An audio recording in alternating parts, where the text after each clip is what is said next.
قال الله تبارك وتعالى في كلامه المجيد وفرقان الحميد: أعوذ بالله من الشيطان الرجيم، بسم الله الرحمن الرحيم.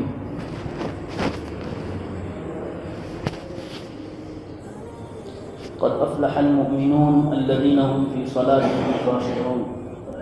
صدق الله العظيم.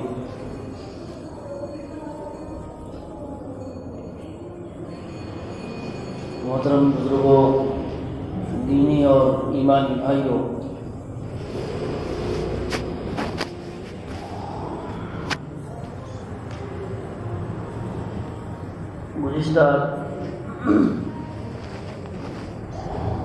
گزشتہ ہفتے بات آئی تھی کہ نماز میں خیالات، بیٹھیے بعد میں پڑھنی تھی نماز، 5 منٹ دیں گے انشاءاللہ. بھائی جو لوگ پیچھے بیٹھے وہ قریب آ جائیں، آگے بیٹھنے کا ثواب زیادہ ہے. آ جائیں بھائی، قریب آ جائیں، نقصان نہیں ہوگا انشاءاللہ، ثواب ملے گا انشاءاللہ، بہت ثواب ملے گا. آ جائیں قریب آ جائیں. وہ لوگ پیچھے جو بیٹھے ہیں جوان ادھر آ جائیں، مل کے بیٹھنا چاہیے، جڑ کے بیٹھنا چاہیے دوستوں.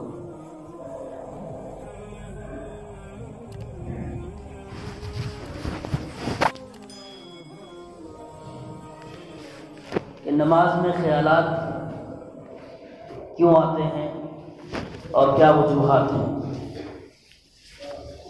تو الحمدللہ گزشتہ ہفتے آپ لوگوں نے سنا کہ نماز میں خیالات کیوں آتے ہیں اور ان خیالات کو کیسے دور کیا جا سکتا ہے. اب اس ہفتے آخری چیز، نماز کا موضوع ہمارا جو بنیادی جو چیزیں ہیں وہ انشاءاللہ ختم ہو جائے گی.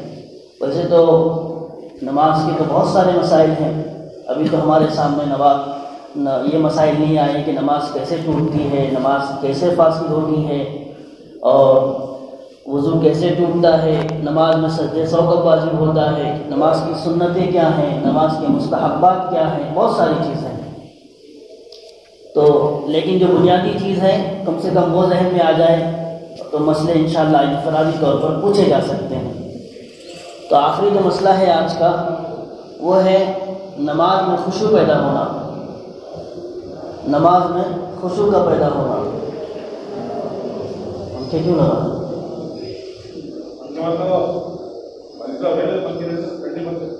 ٹھنڈی لگ رہی ہے؟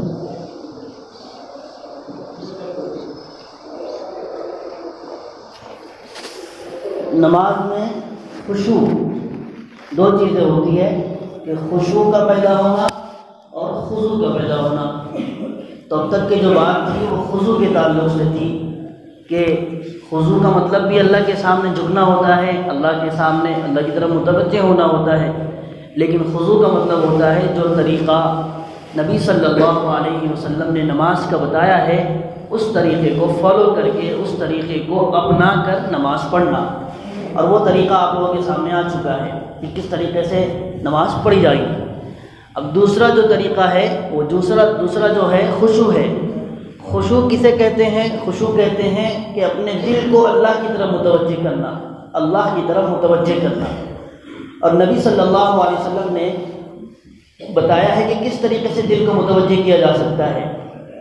فرمایا کہ تم نماز پڑھو ایسی ان تعبد اللہ کأنک تراہ فإن لم تکن تراہ فإنہ یراک، کہ تم نماز ایسی پڑھو گویا کہ تم اللہ کو دیکھ رہے ہو، اللہ کو دیکھ رہے ہو. اور اگر یہ کیفیت پیدا نہیں ہو رہی ہے تو پھر یہ سوچو کہ اللہ ہمیں دیکھ رہا ہے. تو یہ ہے خشوع. اب آدمی سوچتا ہے کہ کیسے میں اللہ کو دیکھ رہا ہوں، یہ کیفیت کب جو ہے ذہن میں آنا ممکن ہے؟ ممکن تو ہے لیکن کیسے جو ہے آئے گی؟ جلدی تو نہیں آئے گی. اس کے لیے بڑی محنت، بڑی مشق کرنی پڑے گی اور بڑی پریکٹس کرنی پڑے گی. اور کوئی مشکل بھی نہیں ہے کہ کیسے میں تصور کروں کہ میں اللہ کو دیکھ رہا ہوں. دیکھا جا سکتا ہے. مثلا ابھی میں بیان کر رہا ہوں تو میری آواز آپ لوگ جو سامنے بیٹھے ہیں ان تک پہنچ بھی رہی ہے اور آپ مجھے دیکھ بھی رہے ہیں. تو آپ سمجھتے ہیں کہ کوئی شخص ہے جو بات کر رہا ہے، ہم اس کو سن رہے ہیں. لیکن اوپر جو بیٹھے ہوئے ہیں، جو مسجد کے باہر جو ہیں، تو ان تک صرف آواز پہنچ رہی ہے، ان کو یہ نہیں معلوم کہ کون بات کر رہا ہے. ایک چیز یہ ہے جب کسی سے پوچھیں گے باہر کہ تم کسی کی آواز سن رہے ہو تو کہے گا ہاں. جب وہ کہے گا کہ میں آواز سن رہا ہوں تو اس سے پوچھیں گے کہ کوئی شخص ہے جو بات کر رہا ہے تو کہے گا بالکل.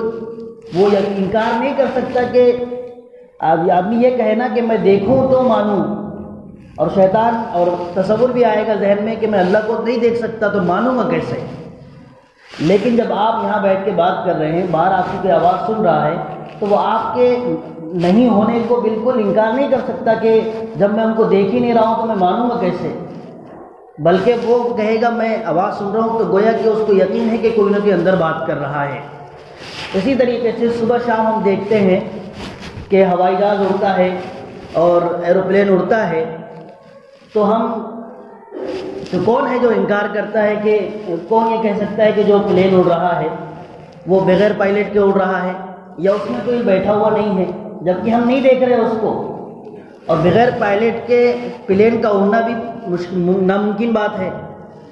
تو اس کو ہم دیکھتے نہیں ہیں، پائلٹ کو بھی نہیں دیکھ رہے ہیں اور اس کے چلانے کے طریقے کو بھی نہیں دیکھ رہے ہیں، لیکن اس بات کا یقین بالکل پکا ہے کہ اس کے اندر ایک پائلٹ ہے جو ہوائی جہاز اڑا رہا ہے، جو پلین چلا رہا ہے اور جو پائلٹنگ کر رہا ہے.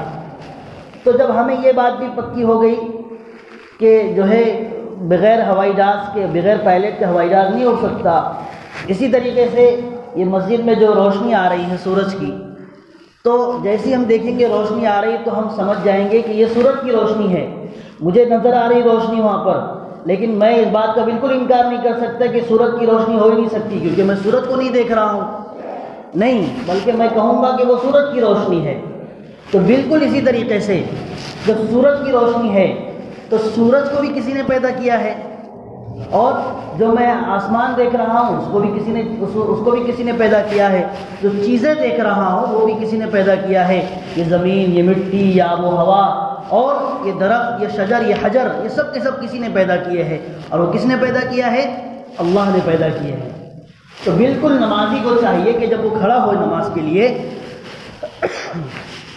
تو وہ اس بات کا تصور اپنے ذہن میں لائے کہ اب میں کھڑا ہوں تو میرے سامنے جو چیزیں مجھے نظر آ رہی ہیں یا جو میں سامنے کھڑا ہوں، جو چیزیں میرے نظر آ رہی ہے یہ ساری کی ساری اللہ نے پیدا کی ہے. یہ سب کی سب اللہ کی پیدا کرتا ہے. اس کے پیچھے اللہ کی خالقیت کام کر رہی ہے، اللہ کا ہونا کام کر رہا ہے. جب یہ چیز ذہن میں آئے گی تو اللہ کو ہم دیکھ رہے ہوں گے، پھر اللہ کو ہم دیکھ رہے ہوں گے. تو یہ ساری چیزوں کا یقین جب ذہن میں ہوگا تو پھر وہ کیفیت پیدا ہوگی ان تعبد اللہ کأنک تراہ، کہ تم اللہ کی عبادت کر رہے ہو گویا کہ اللہ کو دیکھ رہے ہو. اور اگر یہ کیفیت بھی نہیں پیدا ہو رہی ہے تو پھر یہ کیفیت بھی پیدا نہیں ہو رہی ہے تو پھر دوسرا طریقہ یہ بتایا ہے کہ اگر فَإِن لَمْ تَكُنْ تَرَاهُ فَإِنَّهُ يَرَاكَ، کہ پھر یہ سمجھو کہ اللہ مجھے دیکھ رہا ہے. ایک تو پہلا تھا کہ تم اللہ کو دیکھ رہے ہو اور ابھی ایمان نہیں بنا، اتنی مضبوطی نہیں آئی ہے، نماز اتنی پختہ نہیں ہوئی ہے، تو پھر ایسی صورت میں یہ یقین کرنا ہے کہ اللہ مجھے دیکھ رہا ہے. ظاہر ہے اللہ تو ہر ایک کو دیکھ رہا ہے، اللہ ہر جگہ موجود ہے نا. مغرب کا، مشرق کا، وہ کسی چیز کا محتاج نہیں ہے. شمال، جنوب، مغرب، مشرق، ہر جگہ اللہ موجود ہے. اینما تولوا فثم وجہ اللہ، کہ اللہ ہر جگہ موجود ہے. وللہ المشرق والمغرب فاینما تولوا فثم وجہ اللہ. تو یہ چیز ہمیں پیدا کرنا ہے، اور یہ خشوع کا سب سے اعلیٰ درجہ ہے. یہ نماز کی مضبوطی کا اور نماز میں ایک دم جان پیدا کرنے کا سب سے اعلیٰ درجہ ہے کہ تم اللہ کو دیکھ رہے ہو، اور اگر یہ کیفیت نہیں پیدا ہو رہی تو اللہ مجھے دیکھ رہا ہے. اب اس کو پانے کے لیے 3 سیڑھیاں اور 3 طریقے بتائے ہیں کہ کس طریقے سے جو ہے تم اللہ تک پہنچ سکتے ہو، اپنی نماز کو جاندار بنا سکتے ہو. پہلا طریقہ بتایا ہے مولانا اشرف علی تھانوی رحمۃ اللہ علیہ نے فرمایا، پہلی سیڑھی یہ ہے کہ جب تم تلاوت شروع کرو، اللہ اکبر کر کے نیت باندھی، الحمدللہ رب العالمین. جب تم تلاوت شروع کرو تو الحمدللہ رب العالمین، یہ جو تم نے جملہ پڑھا ہے اس پر غور کرو کہ میں نے پڑھا کیا ہے، میں نے پڑھا کیا ہے. جب تم کم سے کم اس پر غور کرو گے کہ میں نے پڑھا کیا ہے. اور یاد رکھو، ہم میں سے ہر کوئی جانتا ہے کہ آج نماز خالی مشین کی طرح بن گئی ہے، ایک سوئچ آن ہو گیا. جیسے ہم نماز میں شامل ہوتے گویا کہ ایک بٹن دبا دیا گیا اور ہمیں معلوم بھی نہیں ہم نے کیا کر رہے ہیں کر کے. اور ہم پہلی رکعت میں جو نماز سورت پڑھتے ہیں اتنا بھی دھیان نہیں ہوتا، جب دوسری رکعت میں آتے ہیں پہلی رکعت میں کیا پڑھا تھا وہیں کنفیوز ہو جاتے ہیں. تو اس سے پتہ چلا کہ ہمارا دھیان بھٹکا ہوا ہوتا ہے.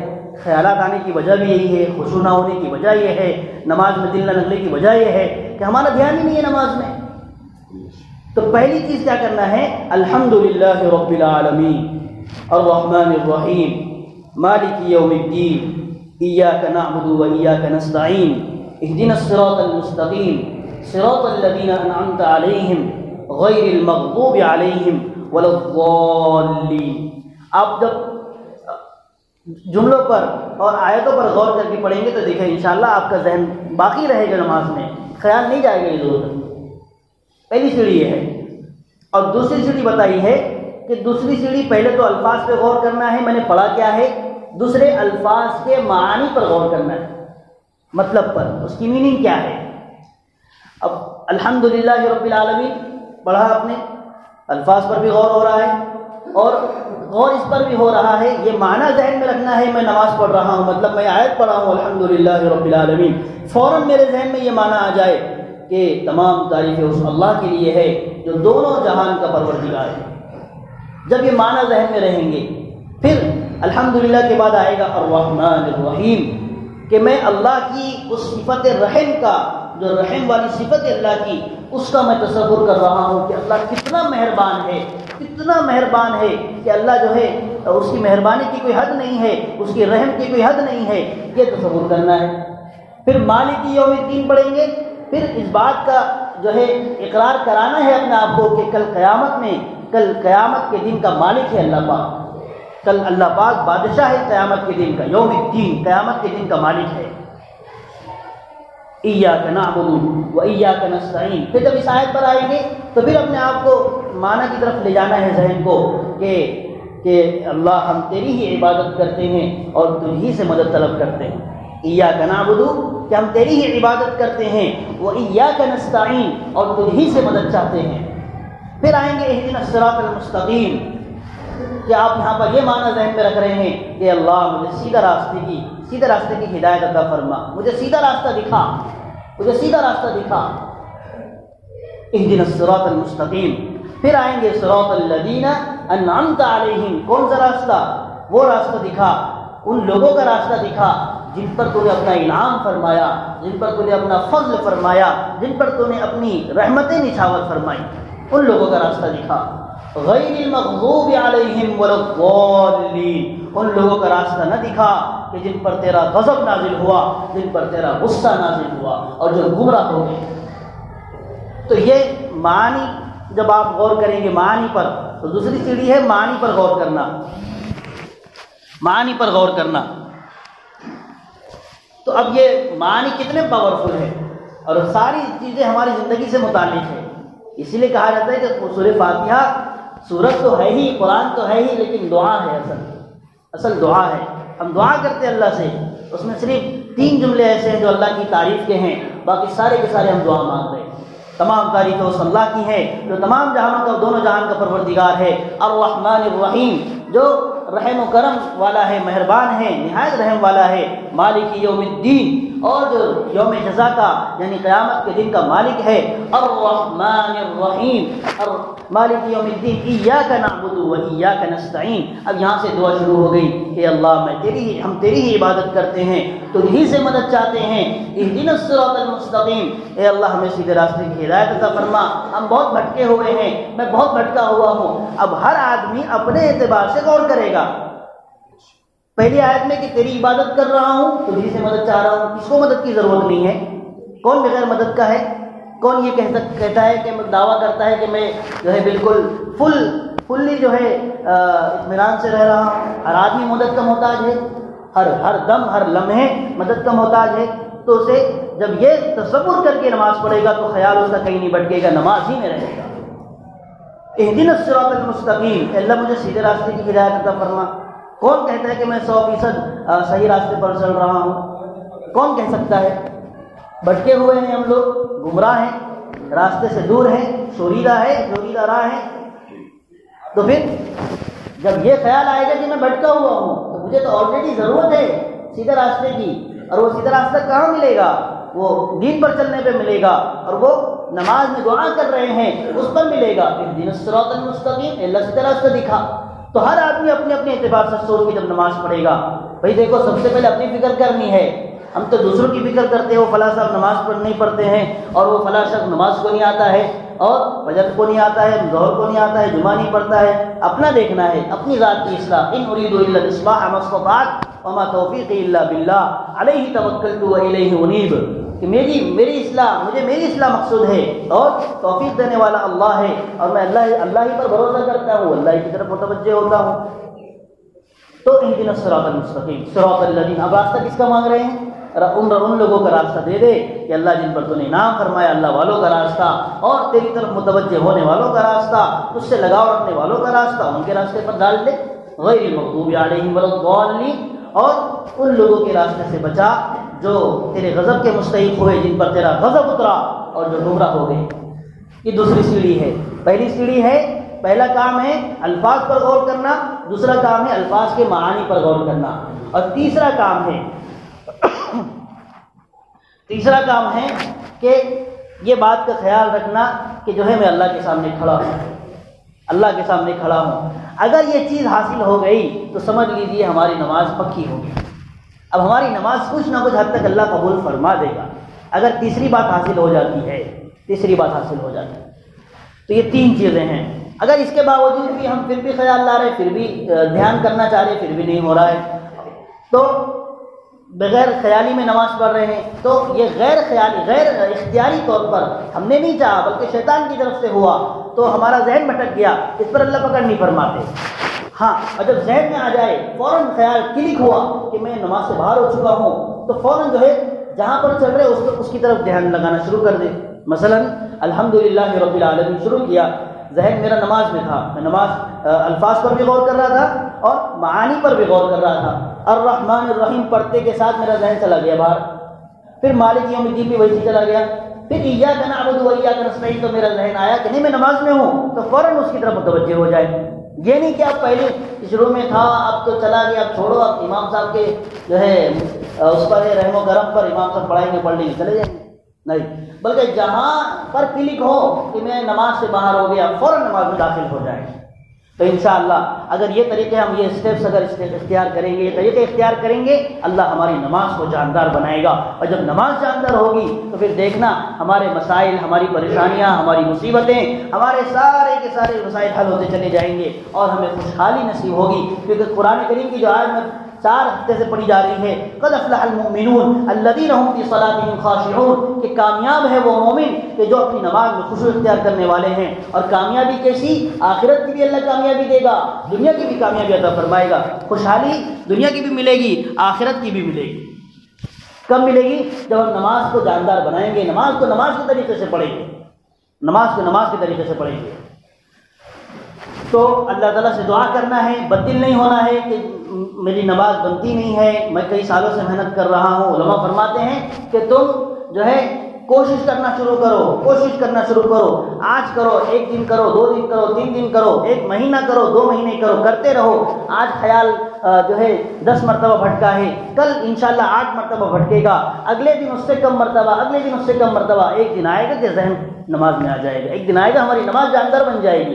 لیکن مایوس ہونے کی ضرورت نہیں ہے. اور ہر چیز کو مشق کی، محنت کی ضرورت پڑتی ہے، پریکٹس کی ضرورت پڑتی ہے. اور ظاہر ہے یہ اتنا بڑا کام ہے، اس کے لیے کیوں محنت نہیں کریں گے، کیوں پریکٹس کی ضرورت نہیں پڑے گی؟ اس لیے محنت کرنا ہے، نماز کو جاندار بنانا ہے، نماز کو جو ہے مضبوط کرنے کی کوشش کرنا ہے. اور اس کے لیے پچھلے ہفتے جو طریقے بتائے گئے تھے کہ 15 منٹ پہلے ہم مسجد میں آ جائے، 15 منٹ پہلے نماز کی تیاری کرنے والے بن جائے کہ وضو ہمارا جلدی ہو جائے، ہماری سنتیں ادا ہوں، اور تحیۃ المسجد، تحیۃ الوضو پڑھے ہم، تو ہمارے خیالات جو بکھرے ہوئے ہیں وہ منتشر ہے، جو جمع ہو جائیں گے اور ختم ہو جائیں گے، اور پھر ہمارا نماز میں دھیان لگے گا. تو وہ طریقے بھی اپنانے ہیں، اور اس کے بعد پھر جو ہے جو طریقے آج بتائے گئے ہیں ان کو بھی جو ہے اختیار کرنا ہے. تو یہ چیزیں اگر کریں گے تو ہماری نماز میں جان پیدا ہوگی. اور آخری چیز جو ہے، یہ نماز کے تعلق سے ہمارا موضوع مکمل ہوا مختصر انداز میں. اور آخری چیز جو ہے انشاءاللہ اللہ پاک سے دعا ہے کہ اللہ ہر مسلمان کو جاندار نماز بنانے والا بنائے، اللہ ہر مسلمان کو نماز کو بنانے کی توفیق عطا فرمائے، اور اللہ ہر مسلمان کی نماز میں جان پیدا فرمائے، اور اللہ ہمیں وہ نماز عطا فرمائے جو صحابہ اکرام کی نمازیں ہوا کرتی تھی کہ ان کی 2 رکعت بھی ایسی ہوتی تھی کہ انہوں نے مردوں کو زندہ کروا دیا ہے، انہوں نے اپنے جو ہے بڑے بڑے مسائل کو حل کر دیا ہے، انہوں نے نماز پڑھ کے جو ہے کیسے کیسے مسائل حل نہیں کیے ہیں، تاریخ گواہ ہے، حیرت کرتی ہیں عقلیں اگر ان کو سنا جاتا ہے، اور ہم اس کو آج افسانے کی شکل میں دیکھتے ہیں کہ یار یہ تو کوئی افسانہ ہی ہو سکتا ہے، کیونکہ ہم بھی تو نماز پڑھ رہے ہیں، ہم سے تو ایک مسئلہ نہیں ہوتا، نماز پڑھ کر بھی 2 4 رکعت پڑھ لیتے ہیں پھر بھی کچھ نہیں ہوتا۔ نہیں دوستو، کمزوری یہاں ہے کہ ہم نے نماز کو مضبوط نہیں بنایا ہے، ہم نے روٹین سمجھ لیا ہے، بس آنا ہے فٹافٹ وضو کرنا ہے، شامل ہونا ہے، چلا جانا ہے، نہیں بلکہ نماز کو نماز کے طریقے سے پڑھیں گے تو اللہ دنیا آخرت دونوں کی کامیابی عطا فرمائے گا۔